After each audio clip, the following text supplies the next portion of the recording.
On today's American Football Stories episode, we'll recap this weekend's college football action. American Football Stories is brought to you by Coach Paint.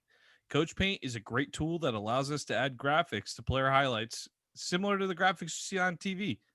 Coach Paint offers the ability to clearly tell a straight video while increasing retention of information in a short amount of time.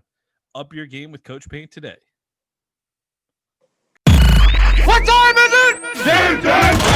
It's gonna be special. They gonna talk about this forever.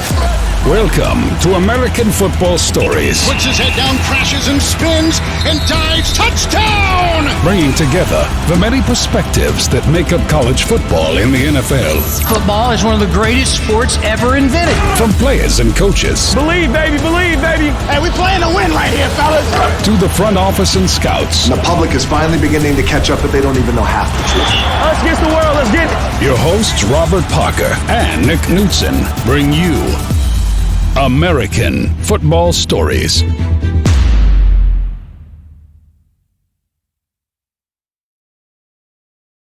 Welcome to the American Football Stories podcast brought to you by Coach Paint. Today is October 19th, 2020. I'm Nick Knudsen.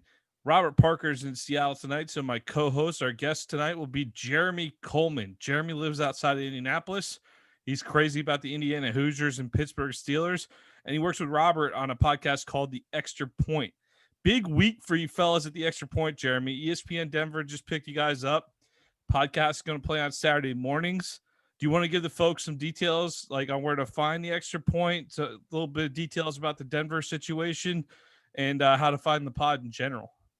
Yeah, well, first, Nick, thanks for having me on here at American Football Stories. Always love coming on and talking some football with you. Yeah, kind of a big opportunity for us getting the ESPN gig with ESPN Denver 1600. So there's a few different ways you can get to that. There's a live link that you can always listen to ESPN Denver at. It's available on espnradio.com. And then also, if you look for our podcast on the podcast page, it's The Extra Point. All of our episodes will be stored there. So if you don't catch it live, you can always catch it after it airs. So The Extra Point, we got four guys on it. Of course, Robert Parker, my normal co-host for American Football Stories, Jeremy, Roland Rainey, and Justice Gordon. Those guys know football. They sit there, the four of them, they go on a round table and talk some football. It's good stuff. Give it a listen. All right, let's jump into the college football schedule, Jeremy. So we go through every game on the schedule, but we'll only break down a handful. All right, so I'll pop over for questions on them. But first, we always start by acknowledging the postponed games this week. You had several this week. Oklahoma State at Baylor, Cincinnati at Tulsa, LSU at Florida, Southern Miss at UTEP, Vandy at Missouri, and FIU at Charlotte. Jeremy, we're starting to see some delays creep into the SEC. We haven't seen that so far. No, not quite yet, but I think it's just on the horizon, you know. You have these, games that are getting suspended. The ACC's had multiple games pushed back already where they've had to reschedule a later date. Really, I think it's just catching up with the rest of college football at the moment. How do you feel about that? We're going to talk about the Big Ten at the end of the episode, but how do you feel about the Big Ten that they really left no room for error in their schedule? Yeah, I figured that was going to come up here. They are only leaving room for an 8-game regular season, and then the 9th game is a quote-unquote kind of championship game for every team in the Big Ten. But you're right. They have left zero room if something were to go awry here. Yeah. And I think that's kind of, foolish in a sense, because you've seen it happen in almost every other conference that there have been delays, and there have been outbreaks in certain programs. So I think it's a little unrealistic to think that there won't be some type of delay or postponements, or in this sense, like you said, they left themselves no room for scheduling. So, realistically, I think you could see some cancellations too. I think you just hit the nail on the head. I think that's the point. I think we're going to hit a breaking point in this season or games. We're going to stop pretending that everything's postponed for this week or that week. Let me tell you something.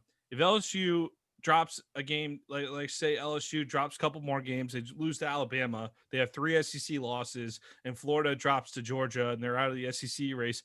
Do you really need LSU and Florida risking to travel, injury, everything else playing on December 12th? Does that make any sense to you? Like I mean, I don't think so. yeah, I mean, that's definitely something, those programs will have to make that decision. I think the SEC is going to make it for them, though, and say, look, we have you scheduled. We expect you to be there, and we expect you to play.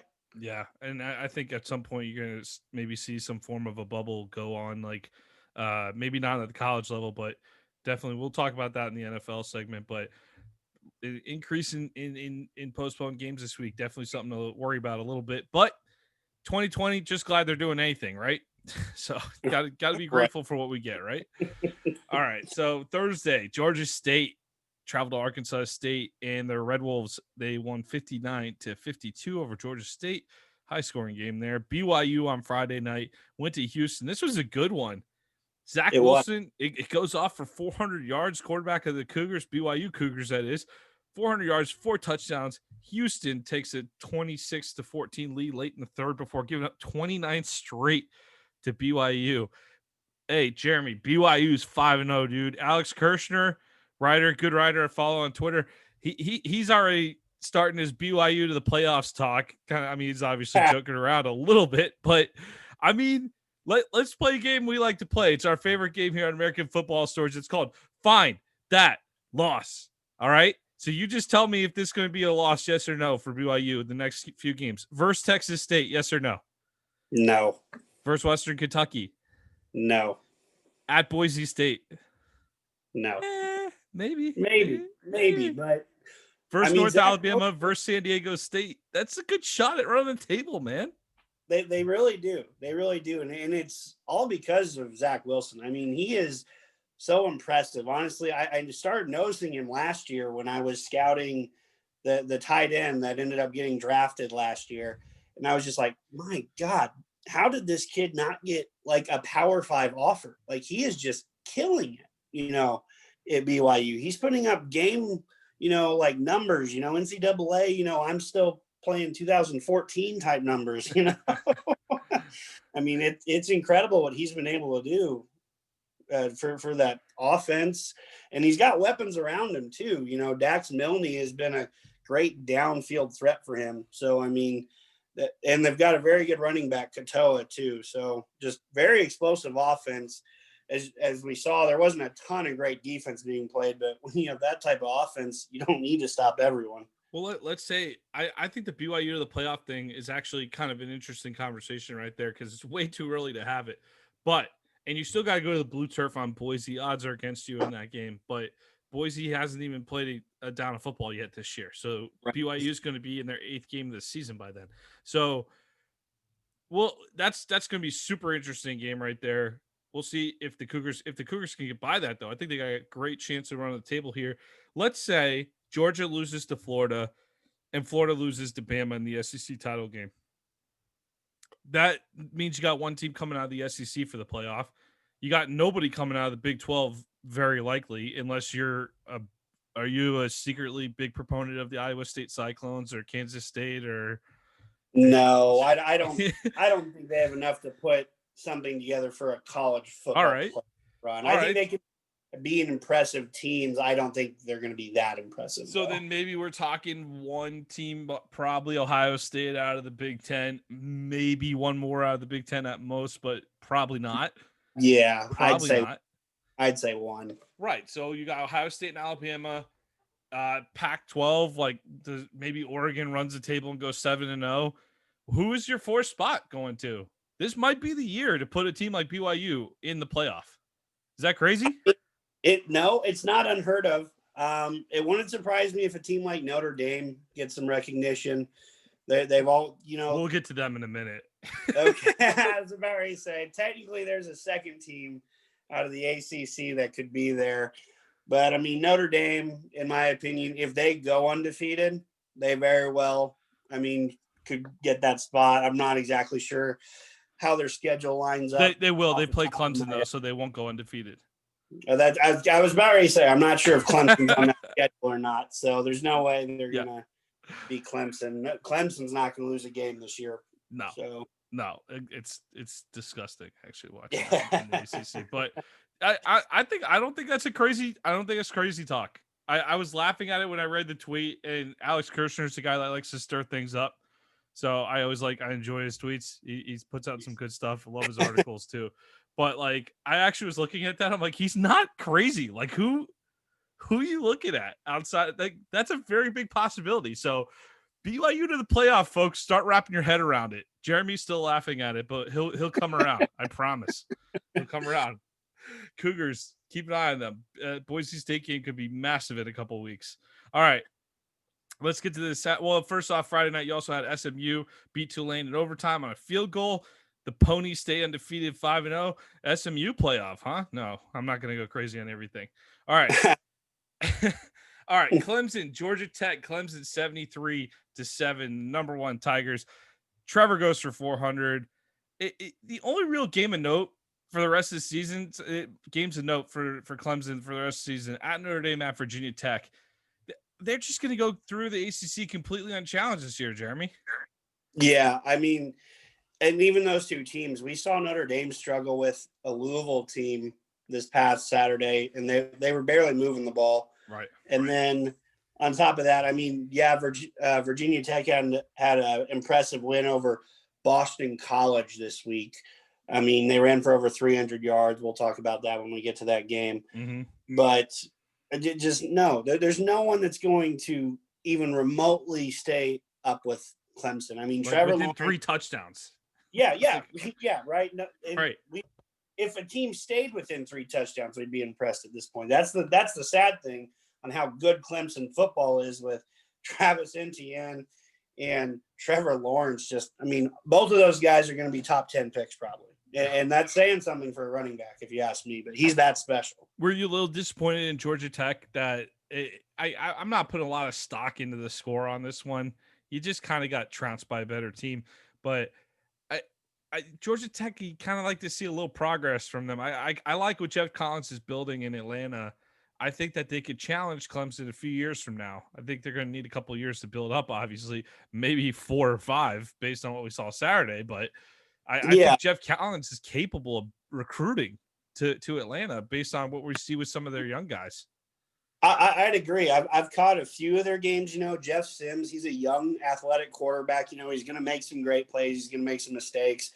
You know, that's the reality of being a young quarterback, you know, getting your first starts in college and all that. But I mean, they have some impressive players in spots. But the problem right now is Georgia Tech they're struggling to put 22 good starters on the field at the same time. Mm-hmm. So their depth is just severely challenged. You see this at a lot of programs that have to restart. You know, they try to establish their starters and then they hope they have some depth. You know, that depth does not come until like years 3 or 4, you know, probably for Jeff Collins. So like you said, it'll probably be some time, but I mean, I've been impressed from what I've seen from Jeff Collins. You know, he's taken some guys that did not fit his offense and he's worked with them. You know, that's one thing I'll give Jeff Collins credit for. A lot of coaches are so ingrained on operating their offense within what they want to do. He's done a nice job of adjusting that a little bit with the available talent he has down there at the moment. That's all great points, Jeremy. And that's why, to me, if I'm a Georgia Tech fan, it sucks to see a 73 on the scoreboard, but I'm not putting a lot of stock in this one. Right. So, yeah. And if anything, you could just turn to your neighbor and make fun of the fact that, hey, Georgia, you lost to Alabama again. Alabama, number 2, Crimson Tide, 41. The Bulldogs, 24. The Dogs were ready for this one, though. They got off to a little bit of a slow start, right? It wasn't pretty the first drive or two, but like Stetson Bennett, I feel like he got his feet under him, and they scored. He looked completely overwhelmed. They ended up leading at halftime, though. Right. Honestly, through 3 quarters, yeah, it looked like Georgia was going to give him a game for the entire game, and then some untimely turnovers late in the game from Stetson Bennett. You know, he threw, I think, 2 interceptions in the 4th quarter. Yep. Is what ultimately turned the tide, literally. But I mean, it's tough for a team like Georgia, who's breaking in a new quarterback, to stick with Alabama. They are so explosive on offense. It's just almost unfair. Okay, but what does breaking in a new quarterback have to do with the Georgia defense? That's what I got. I mean, let's give that Bama offense credit, right? Mac Jones can rip it. Another 400-yard game. Like Najee Harris, I was sitting here when I was writing for this episode, I was sitting here thinking like, does that dude, he just looks like a transformer of every Bama running back that Saban has had, like as one, right? Like he's got a little bit of Derrick Henry, like a little bit of TJ Yeldon. You see a little bit of everything, every great back under Saban in Najee Harris. So he might be the best one yet. And then Waddle and Smith are just, it's impossible to lock this whole crew down. They're going to score. Yeah, I mean, and their third receiver, Mechie. I mean, he can blaze too. Yeah, yeah. So it's like, but you're the Georgia defense. If there's one team that's built to slow this Bama team down, it's you. Okay. Yeah. And I'm not going to put the late touchdown, that late touchdown. That was a stupid interception by Bennett. He shouldn't have thrown that ball. But that was really the other concern I had with Bennett, dude. Like he threw 40 passes, 4 of them were batted down at the line. Like, yeah, I know it's not in the game plan for Bennett to throw 40 times, and they were doing that because they were down. But like, you got to be better than that if you're Bennett, and that's why a lot of 5'11" quarterbacks don't play in the SEC. Right there, right? Do you, if you're Kirby, if you're Kirby, Alabama has been your nemesis. Do you turn it over to JT Daniels and start to invest in because Georgia's talented? I think what they showed last night is they're not far off of Bama, but we've known this for a couple of years now. Do you invest in, like, Stetson Bennett could get the job done, but he proved he got his chance against Bama. He came up a little short. Do you start investing in JT Daniels? Does the JT Daniels era start the next time Georgia goes out? I don't know. I think they're going to stick with Stetson Bennett personally. I mean, when you think about it, a lot of quarterbacks have fallen short of the Alabama challenge. I don't think you can put that. But do a lot of quarterbacks 6 feet and get the passes knocked down and contribute for? I mean, even that interception on the goal line, he threw it a little too far. He kind of winged it a little too far. Like he kind of 2 key turnovers late, plus the 4 balls getting knocked down. I mean, first off, we haven't discussed this, Jeremy, but I don't know what Kirby Smart tells quarterbacks that get all these quarterbacks to come to Georgia and then all leave in disasters. Right. Like, I don't know what he whispers in their ears. Like, but like, why the hell is JT Daniels in Athens right now? I mean, maybe the knee's not fully ready to go, but I'll tell you what, they got their game switched around with all the COVID schedule. I'm pretty sure they're not playing next week. So you got a week to kind of put him in the offense and prep him before you go. I think they play Kentucky, then Florida. Like, right. I don't think you're going to beat, if you get to the SEC title again, are you going to beat Alabama? Do you feel better rolling into that game with JT Daniels or Stetson Bennett? I mean, I haven't seen JT play at Georgia. I've seen him play at Arizona State. I thought he was USC. USC, sorry. Yep. Got him flipped around. I saw him play at USC. I thought he showed some talent there, but I mean, outside of that talent, we haven't seen him at Georgia yet, even though I'm kind of in agreement with you. If you do think JT Daniel is going to be your best option for the future, it's time to start that now. Like you said, there's a week of install that he can go through, an extra week of install, an extra week of practice to get ready for, you said Kentucky and then Florida. I mean, that's going to be a big test for him. I mean, Kentucky's defense ended up being a big test for Mississippi State this week. We'll get to that here shortly, probably. But just in general, I think Stetson Bennett's going to be the guy unless they really want to get the JT Daniels era started. Yeah, and knowing Kirby, you're probably right. Right. But I'm really like, hey, we saw what he can do. Bennett's been one of the best stories. I'm not trying to hate on the guy. I like he really is like, I think he's a smart quarterback. He knows that system. He knows what they want to do, but I think he just has his limitations. And I think we saw them. Sure. I think we saw them on Saturday, and I think they have a lower ceiling than what you're going to have with a 5-star quarterback coming in there and playing. So I think that we haven't seen Daniels, and I'm willing to rely on the talent across the board and hope that my 5-star guy can figure it out by December. That's otherwise. Why did you bring him into Athens? I totally agree. You should be playing your best players regardless. Yeah. And Bennett know. probably does know the system better and has more comfort with it. But Right. still, why bring the guy in if you're so confident you love Stetson Bennett so much? I don't get it. But we'll see. It's a weird seniority thing. That's all this is, in my opinion. He's been there longer, knows the system. If they would have been on the same page as far as seniority, JT Daniels probably would have played. Also, the last thing I want to cover in this game is, did the University of Alabama develop a coronavirus vaccine and they're just not sharing it with the world yet? Well, because everywhere else in the world, it's a 10-day to 2-week quarantine. But Saban in Tuscaloosa, 3 negatives after posting a positive on Wednesday. What? I mean, in all honesty, did we ever really think Saban was going to miss this game? Yes. Yeah, it was. I didn't think that for a second, to be honest. Really? I didn't. This is one of the biggest games of the year. They're going to find a way to make sure he's on the sideline. I thought they were going to either have a robot Saban with an iPad face, or they would have him in a bubble, floating like a blimp above the stadium, or his own press box. Yeah, his own little sweet box, where no one else is allowed in. Yeah, right. Where he's got a couple of workers in hazmat suits, just someone to yell at, Right. I honestly thought that he would figure out some way, but I didn't think he'd be on the sideline. And you got a nice shot of him pulling down the mask to scream in the referee's face. Oh, I know. That's the funniest part with the mask. I'm not a crazy, I think obviously wear a mask. It's the right thing to do right now. Right. Whatever. But I'm not one of those psychos that screams at people in grocery stores about it. But yeah, you're not a Karen. Doesn't it crack you up that whenever the coaches they keep the mask on the whole game, but whenever they need to get 6 inches from somebody's face to start screaming, they take it off?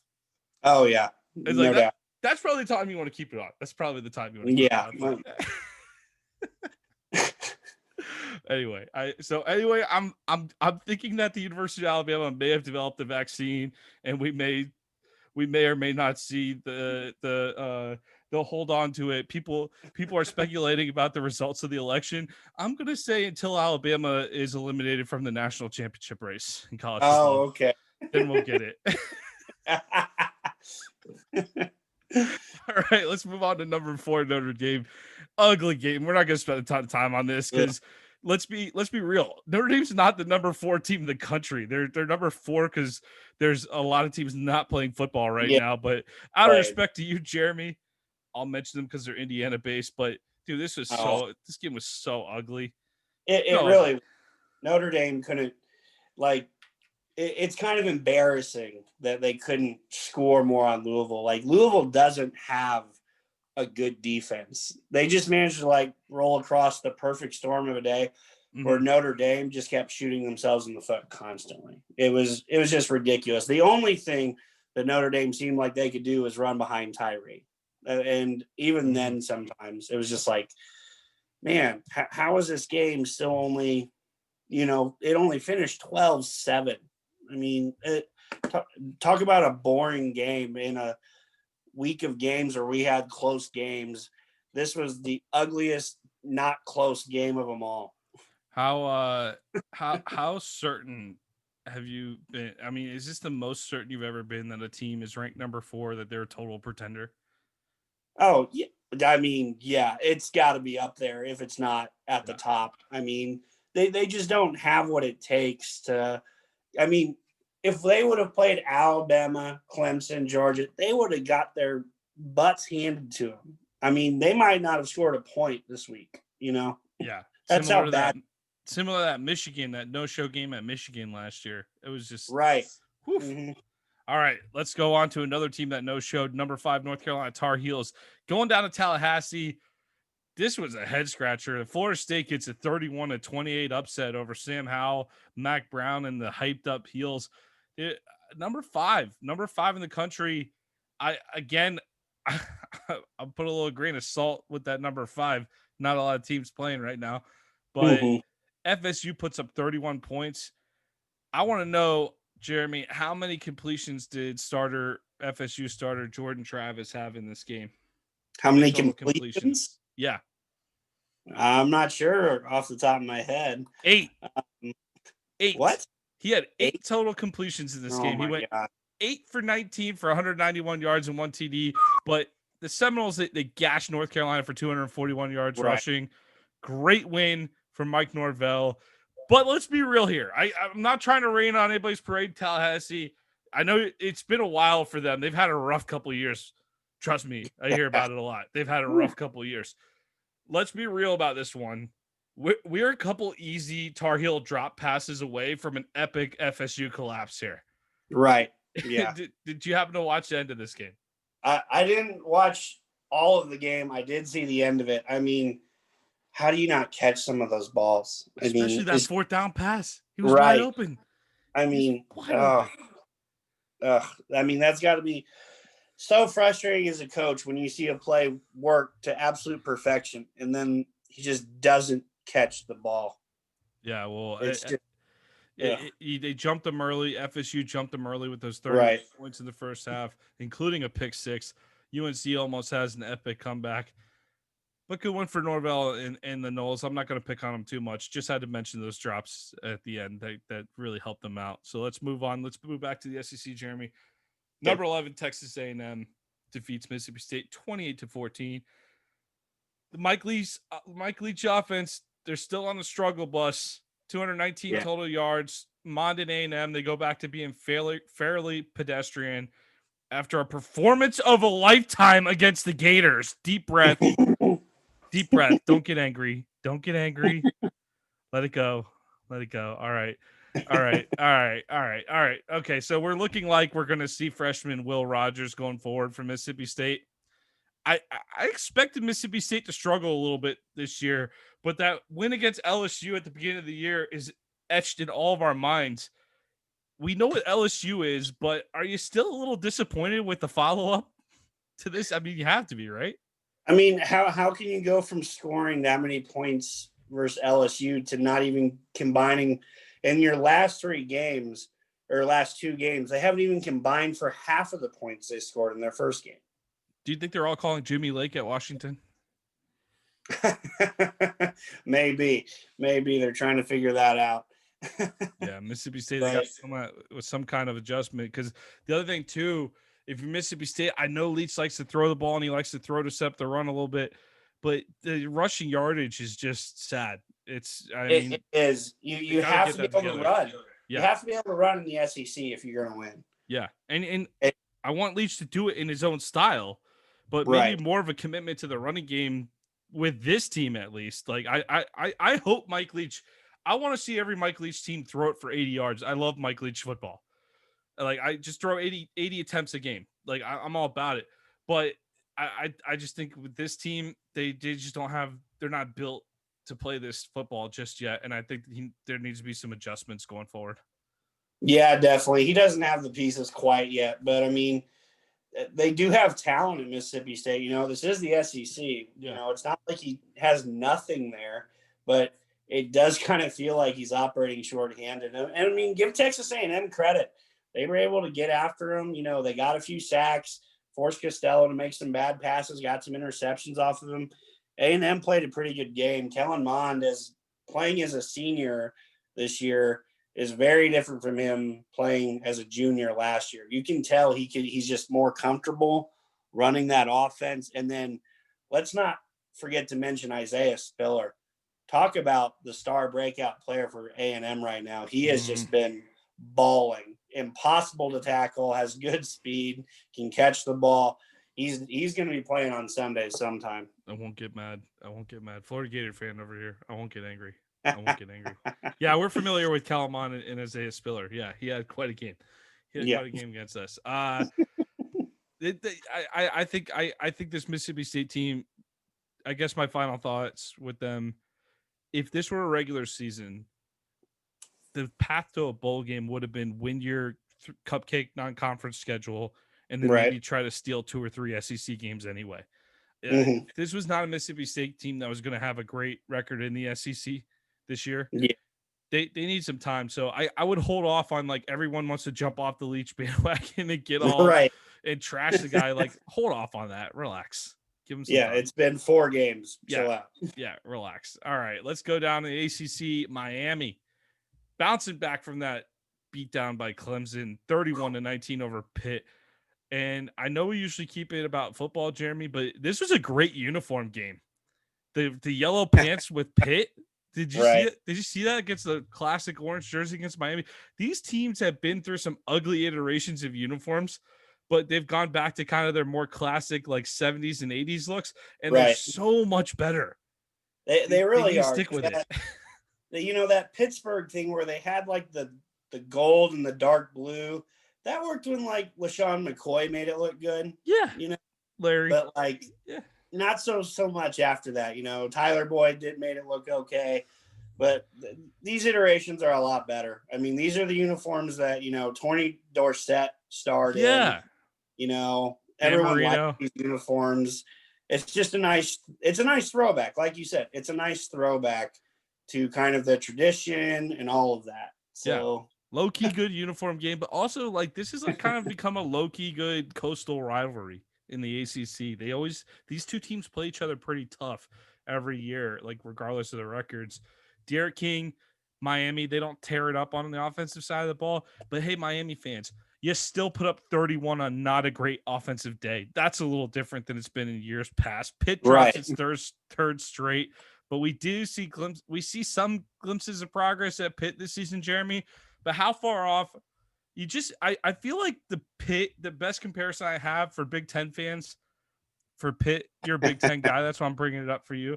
Narduzzi's obviously a D'Antonio guy. I think he's kind of building Pitt in the fashion of those Spartans teams under D'Antonio. I think they could be like pesky, but do we see them ever kind of getting over the hump? I'm not talking about Clemson, but I'm talking about winning the Coastal and going to ACC title games with any type of regularity, or at least competing for it.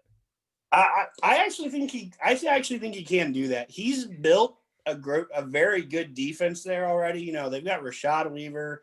They've got multiple guys that are going to be going off to the draft after this year. Both safeties, Paris Ford, DeMar Hamlin will be jumping ship for the NFL.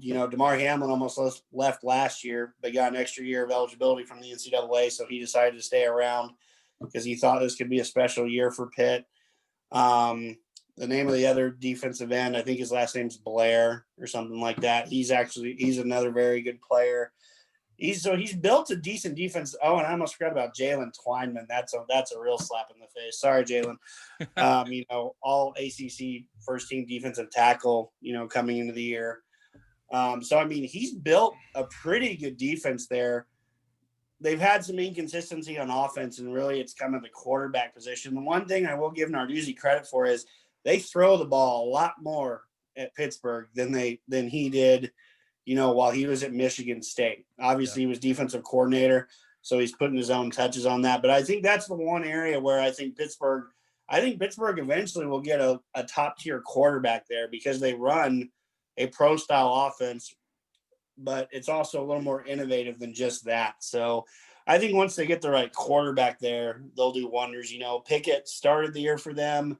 He's looked good, but he didn't play this past week. It was Yellen, I think, was the quarterback who played for them this week. So he wasn't quite as sharp. But in the end, they only ended up losing by 12 points. So it was a pretty close game for a long time. And then Miami just kind of outdid it. Will Mallory, had a big day with 2 touchdowns that he kind of just snuck out of the backfield, made it look pretty easy. So, well, Pitt settled for field goals in a couple of key moments where they really could have used some TDs. So that was really the difference in the game. That was really it's true. Miami's first 3 scores, 3 touchdowns. Yeah. Pitt's first 3 scores, 3 field goals. It was closer than, but I think it was closer than the score looked. That's why I think Miami's done a great job rebuilding that offense. Love what they've finally. You got all the talent in the world down there. Open the thing up and spread it out. Been saying it for years. But Pitt, I like what they're doing too. These are 2 programs we could see them kind of going head to head in the next few years here. All right, let's go back to the SEC. Auburn falls at South Carolina. Give me that Will Muschamp October surprise. It's becoming an annual tradition. Little political reference this election season here. All right, Jeremy. We'll get to Bo Nix in a minute. I know you got Bo Nix thoughts. I do. I want to tell you, I want to hear from you and use a little bit of that scouting expertise of yours.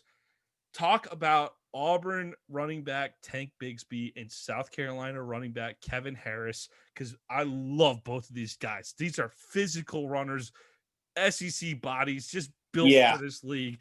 And they're young too. They're young. They're going to be around for a little bit. Great Right. running backs. I love what I see out of both of those so far. Well, and what I think is really impressive from both of these young running backs is obviously they have the talent, they have the size, they have the speed. I think one thing that's really underrated at this point is they both have vision. Like they're finding other lanes and finding ways to get more yardage than what's just being schemed there for them. I think that's the most impressive thing. They're both faster than they're given credit for. Kevin Harris broke off a big one in that game. Brought back a penalty, right? Yeah, I was about to say it didn't actually count, but I mean, you saw him take off and you're like, whoa, he's moving for 225, Yeah, he made that run. That was him making that run. Yeah. Right. Yeah. And honestly, Tank Bigsby, was just as impressive on the other side of the ball. I think that's the most impressive thing. These guys are already creating more yards for themselves at such a young age. Yeah. They're going to be the stars of the SEC here for the next 2 years, before they're like, oh, well, now I can go off to the draft to make some big time money. So Bigsby just he smacks people when he runs into does. the line. It's incredible. Yeah. Yeah. You just feel it when you watch him. I like him a lot. And I think they're going to need to lean on him because for whatever reason, I'm not sure. Like last year, Bo Nix, he had that great win to open up against Oregon. But even in that game, it was like all the Auburn wins last year. You kind of like you could pick at Bo Nix. He's never been this flawless product, but people were so quick to praise him and anoint him as the next great SEC quarterback. And I think we've seen enough to say that let's pump the brakes on great here. But like that last drive in particular, I just thought he lacked confidence in his arm, and he's got great athleticism. Made some runs with his legs, but he really made some bad decisions with some of those runs at the end of the game there. Yeah, he really did. It's puzzling too, because you'd think for a guy who's been starting for a year already that he has to know he's got to get rid of that ball to save time for the next play, and it's both of those times. I think he did it on like almost twice in a row too. It was just like super puzzling, where it's like you ran out of bounds, just throw it out of bounds, save yourself 2 or 3 seconds. Like that just didn't make any sense. And then the one to end the game was super puzzling. And it's like, what are you doing taking off for it? There's no way you're going to beat everyone in the middle and run for a touchdown here. Yeah, you weren't going to run for a touchdown. You weren't even going to run for a first down. It was 4th down too. Yeah. I mean, puzzling. It really was. And then you go back to not have where it looks like he doesn't have confidence in his arm. And it's like, you can kind of see that there seemed like, he had 3 interceptions on the day. They were all pretty poor interceptions. I love South Carolina being this dangerous wild card team. That's good for one of these this season under Muschamp. And honestly, it's why you keep Muschamp at South Carolina. I think he's the perfect fit there. I watched a lot of Muschamp football in Gainesville. I have my frustrations with that style of ball. But if you're South Carolina, the one thing Will Muschamp can do is he can recruit elite football players to play on the defensive side of the ball and put together great schemes. And he just needs to figure out the offense. And they had a nice day on offense yesterday. They pull off the upset. So I mean, this is the type of game you got to look at if you're South Carolina and say, we have our frustrations with the guy. We're going to be patient and let him go. And God help us if he ever figures out what to do on offense, because we're all going to be in trouble if that ever happens. So let's stick in the SEC East here. The Vols on Rocky Top just get rocked by the Wildcats. Kentucky comes in there 34-7. I believe first win for Kentucky at Tennessee since 1984. I saw 2 pick sixes in the second quarter by Jared Guarantano. Pruitt goes, okay, that's it. You're done. Gives him the hook. J.G. Shroud comes in, throws a pick on the first play. Yeah, boom. Tennessee, they need to get back to their running game. Eric Gray, Ty Chandler, they're awesome. I don't understand why they don't do it. I couldn't agree more. Yeah. They opened up that game marching the ball down the field methodically. Mhm. And then to end that half, that's what they went back to make it a 10-point game. It was only 17-7 at half. It isn't like this game got out of hand in the first quarter or, in the first half. It easily could have, but they fought their way back to at least make it an option that they could win the game in the second half. And then they just completely fell apart in the second half. Yeah. Hey, look, this is a pro Kentucky podcast. I love Mark Stoops and the job he's done at Kentucky. He really raised has that program to such a different degree than it's ever been at. And I still didn't see this coming. This was no. Yeah. Tennessee got to bounce back on those wins, but hopefully they get back to the ground. The other thing too with Garantano, let's stop pretending like we got a better option behind there because they keep rolling him out to start. He's only been starting for 4 years now. 4 years.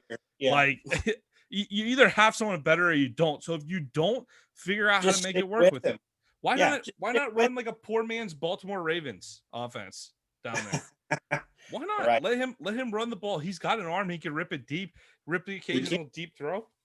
Yeah. You might be onto something there. I think it's just, sometimes coaches get in the way of their own selves.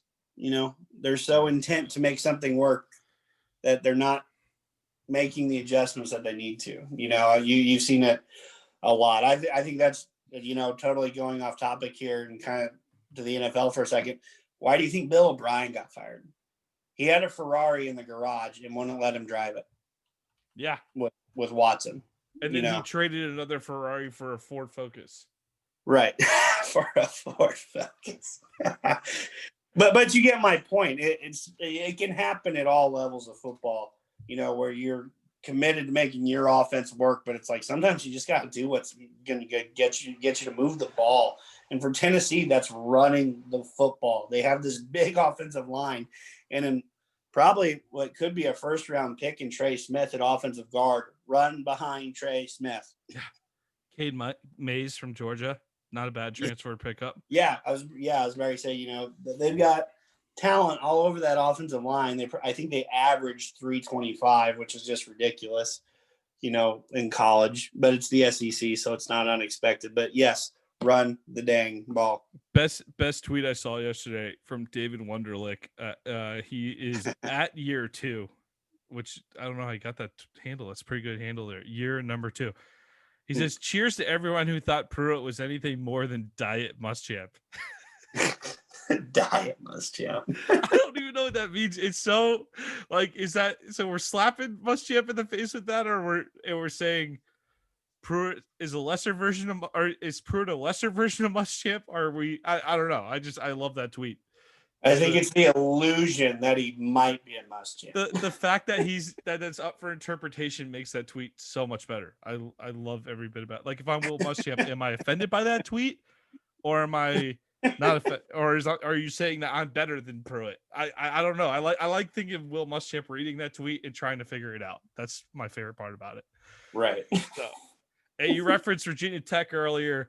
Just crushed Boston College. They poured it on steady throughout the day. It wasn't all at once. 40-14. Hendon Hooker only throws for 111, but he adds 164 and 3 TDs on the ground. Yeah. Hokies rack up 350 total yards rushing against what had been a solid Boston College defense. Right. All right, I'm a little surprised of the thoroughness of this beating. Did you think the Eagles would play a little tighter here? I did. Yeah. I did because I saw, because I 12-point dog. I picked them. Cover easy. Well, the other thing is, they just came off this impressive victory over Pittsburgh, in my opinion. They looked like a team that couldn't keep up with teams, and then, boy, they just couldn't do that this week. Mm-hmm.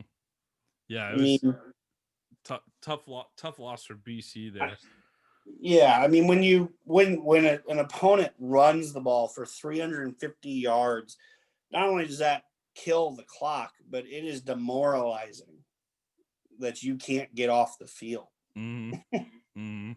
Yeah, in Virginia Tech, they seem to put up a lot of points against North Carolina last week, but so did Florida State. So back to 2020 college football for gamblers. What does that mean? I don't know. This has been a nightmare of a year gambling wise. Yeah, it really has been. Brutal. All right, Navy, East Carolina. We're going to read through some scores here, read through the rest of it here. Navy, East Carolina. Navy 27, East Carolina 23. South Alabama gets a win. They beat Texas State 30-20. Temple defeats USF 39-37. Liberty goes into Syracuse 38-21. How about them Flames? All right, Kansas at West Virginia. Speaking of gambling nightmares, Jeremy, let me share your story with you real quick. West Virginia is a 22.5 point favorite to cover. And if you're like me, you like that against Kansas. Kansas hasn't shown anything. Right. Like, if you pick that and put some money on it, then I feel your pain, because the Mountaineers, they scored with under 2 minutes left and they put a slow start behind them. They take a 28-point lead. All right, going to cover, feeling good. But then Puka Williams returns a 92-yard touchdown and Kansas covers. 38-17 Mountaineers. Rough weekend gambling. Not a good weekend. Yeah. Anyway, bad beat for sure if you picked West Virginia there. Army defeats Texas San Antonio 28-16. UAB 37. Western Kentucky 14. NC State 31. Duke 20. This game was fantastic. I didn't get to watch. I watched a lot of the second half. Didn't get to watch a lot of the first half here. But my weekend might have been rough in gambling, but I'm not sure it's as rough as UCF kicker Daniel Obarski. And I'm not talking about the fact that he missed a 40-yard field goal that would have won the game, because he didn't miss it by much. He was pretty close. But he walks over to the sideline. He slams his helmet down. And moments later, he's seen nearly fighting a teammate. You ever seen that out of the kicker? Fighting a teammate? Yeah, he almost got in a fight on the sideline. They had to be broken up. Some guy was jawing at him, and he jawed back and took a step toward him, and the other guy stepped toward him, and people rushed in to break it up. I need to know what happened. Anyway, I just thought that was a moment of note this weekend. A kicker almost got in a fight with his own team. I thought that was interesting. But I'll say this. If you don't follow the American Athletic Conference, or you're not much of a fan of the conference, do yourself a favor. Make UCF and Memphis a must-see matchup on an annual basis going forward. Oh, my God. These games are always fantastic. I don't know if you know this, Jeremy, but 10 UCF players opted out before the season. So they've lost. Yeah, that's a big chunk of your roster right there. Right. And they're still battling every week. They're putting up crazy numbers, crazy stats, but they're a little sloppy this year. I think they're relying on some different people, and it's just, it's 2020. They're figuring things out as they go a little bit. Memphis did a great job keeping the pressure on, though, and I'll credit the Tigers. They scored touchdowns on the 3 final drives, and they got that UCF monkey off their back. I think UCF had beaten them like 13 times in a row. Something like that. Yeah, it's the first time Memphis has won that in a long time. Like, I remember watching the end of that game. They were saying this is a big deal for Memphis. It is. So. Yeah, especially their divisional rivals too. I believe. Or no, they're cross division rivals, but they played a lot the last couple of years, including these two have gone head to head for the American title the last few years, and it's been a good rivalry. But UCF's always gotten the better of it. So good job by Memphis to get this one 50-49. The Tigers defeat UCF. All right, let's move back to the SEC. Last game we'll really dive deep into here. Ole Miss at Arkansas. Arkansas wins 33-21. To quote Sam Pittman, yes, sir. I can't do it. I got to work on that. Jeremy, I think the only hire better than Sam Pittman in the SEC right now might be Arkansas defensive coordinator Barry Odom. Yeah, boy, has he really been able to get there and turn that around. Greg Morgan was a force in this game. He had 2 interceptions, 1 return for a touchdown, a sack. I mean, it looks like they're finally playing like SEC defense at Arkansas, we're like past 2 or 3 years, where I think it was under Chris Morris. Is that correct? Chad Morris. Chad Morris. I was about to say that doesn't sound right. They tried to put up lots of numbers offensively, but then couldn't do it. And then they were getting killed on the back end anyway. But yeah, Sam Pittman's been a great hire there. Honestly, Felipe Franks, another guy I know you're familiar with. I'm familiar. You're familiar with. I mean, he's looked very good, in the first few games there. The guy that really stood out for them was the receiver Marks. He's made some plays in the run and had that great one-handed catch in the back of the end zone to put the final kind of dagger into that game to give the Arkansas Razorbacks 33, which would end up being, their final number.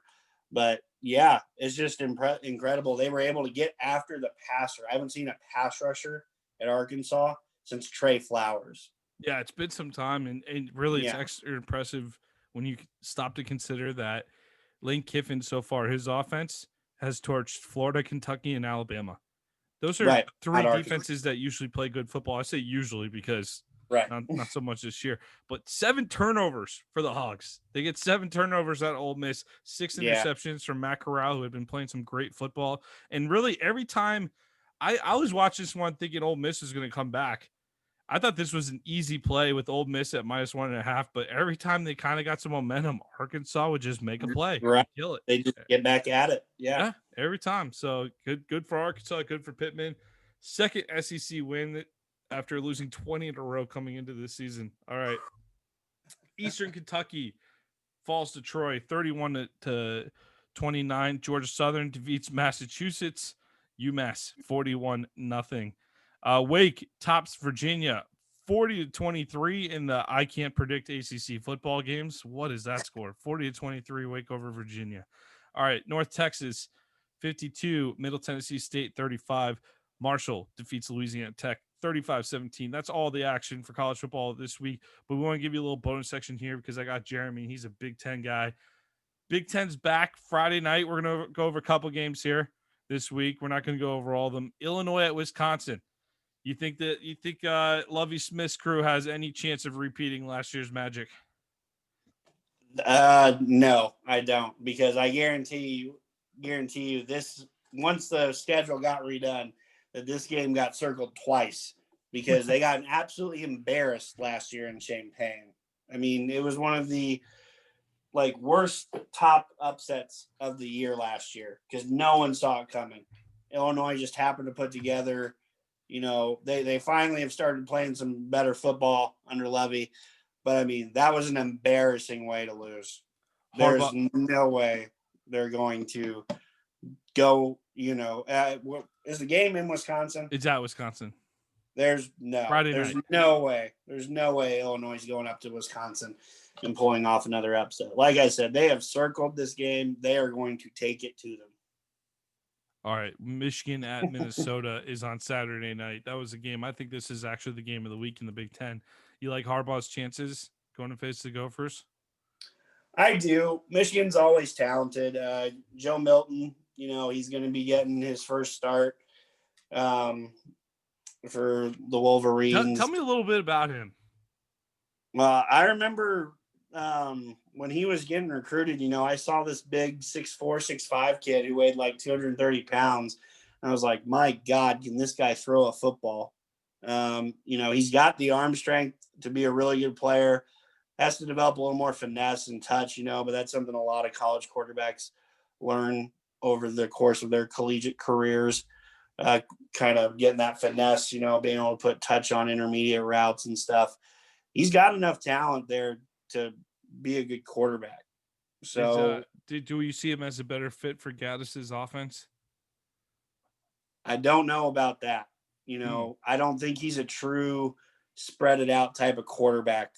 I think he's more of a run, play, action type passer. I don't see him as a quick decision-making guy. A lot of these quarterbacks, that are so good at the spread offenses are because they can read things quickly, get the ball out quickly. It's not something I technically consider him at, but Michigan finally started to run the ball better at times last year too. So I definitely think that's something they're going to be committed to this year because they weren't necessarily committed to the running game to start the 2019 season. And I think it kind of caught up with them. But once they started going some balance, that offense looked like it finally started to click as the year went on for Michigan. Yeah, I feel like they struggled all year finding an identity on offense last year, and I think that they need to. They need to come in on the same page this year. It felt like a little bit of an internal struggle between Gaddis and Harbaugh at times last year, and if that happens again, Michigan's gonna be the same thing, different day. Right. Yeah. Same story we've seen for years. Yep. Yeah. All right. And of course, I'm not going to leave your Hoosiers out here. Indiana they face Penn State. I believe Penn State's coming into Indiana, correct? Yep, that's a home game for the Hoosiers. How are we feeling? You going? I mean, I would love to see the Hoosiers pull off the upset. I don't think they do. I think this will be a lot closer than people are kind of thinking it will be. A lot of people remember Penn State last year, Sean Clifford being this juggernaut of a team. They do have to replace some pieces. And from what it sounds like and what I've read, Journey Brown might not be playing. So it seems like he's nursing some type of injury. So, and honestly, he was the number one threat that I was scared for the Hoosiers, because they've always had problems with guys who can break it. Journey Brown's got incredible speed for a guy his size. That was the one thing I was kind of worried about. It's like one missed tackle on that dude and he's gone for a touchdown. Yeah, a lot of those runs last year. Yeah, but I mean, it's Penn State. They've got some talent running back, beyond Journey Brown. Their defense is still pretty good. They've got 3 guys who can rush the passer. I don't believe Micah Parsons opted back in. So, I mean, that is a little bit of a loss. But, I mean, Penn State recruits just as well as, like, not at Ohio State level, but more of a Michigan level. They've got talent in the depth, that is waiting to prove themselves. So I think it'll be a close game. Probably going to give the edge to the Nittany Lions, but don't be surprised if Michael Penix puts on a show. Are you going down to Bloomington on Saturday? Nope. So there's no fans Big Ten this year. Oh, okay. Right? So unfortunately, no. I'm gonna miss that. I've been down to games for the last 7-8 years now, so it'll be weird, but it's 2020. Everything feels weird. Yep. At least they're playing. Yeah, They at made the least right they're decision. playing. Yeah. At least they're playing. I would have gone crazy if all these other football teams are playing, but my Hoosiers couldn't. So yeah, I know how you feel, man. I'm looking forward. It just feels like something's missing with the Big Ten being gone. It's good to have them back next week. All right, let's end the show here. Let's go with the Did You Know question of the episode, brought to you by Coach Paint. And this one's for you, Jeremy. When was the last time the Indiana Hoosiers won a Big Ten opener? All right. Big Ten opener. All right. So what we do here is we're going to pause, and we're going to pause for a break real quick. I'm going to read out our sponsor, and we'll come right back after this.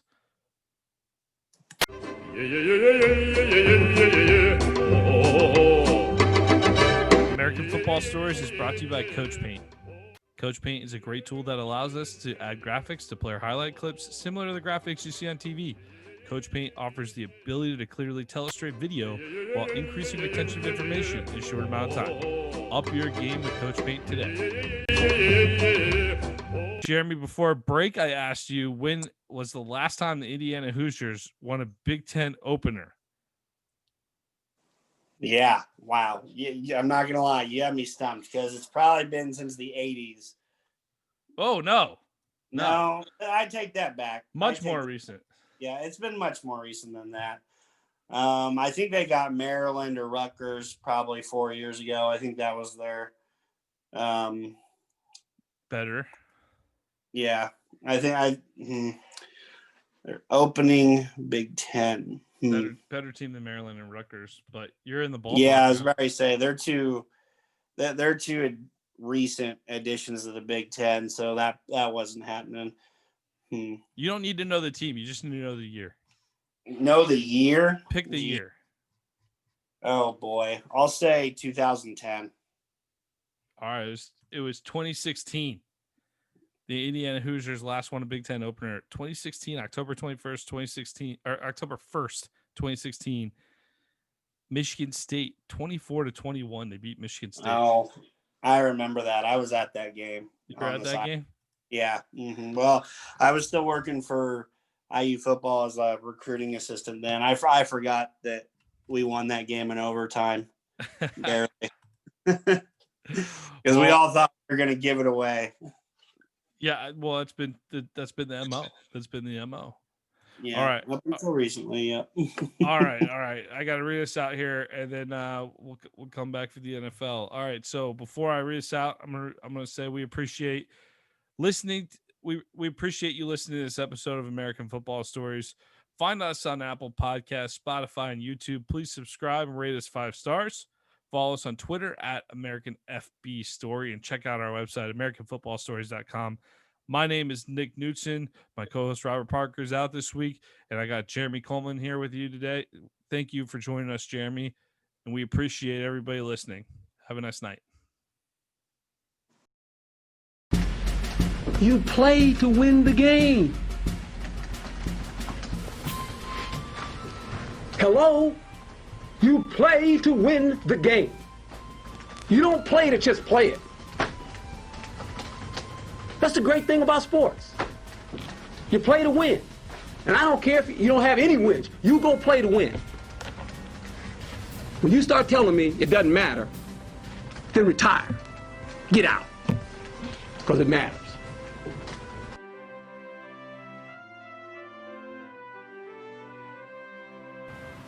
I hope there's Bigfoot. I don't think there is. The reason I don't think there is because we found bones of dinosaurs and everything else, but we haven't found bones that I've heard of Bigfoot.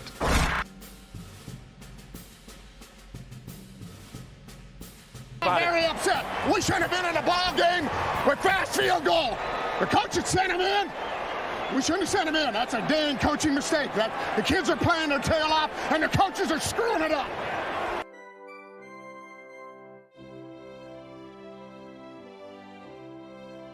We just got to stop that little inside trap. You know, the option didn't hurt us much.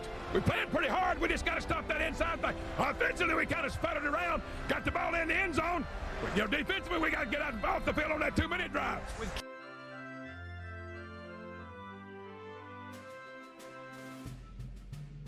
Injuries to your offensive line. What do you do in the second half? Oh, we're just go play. We just got to keep playing.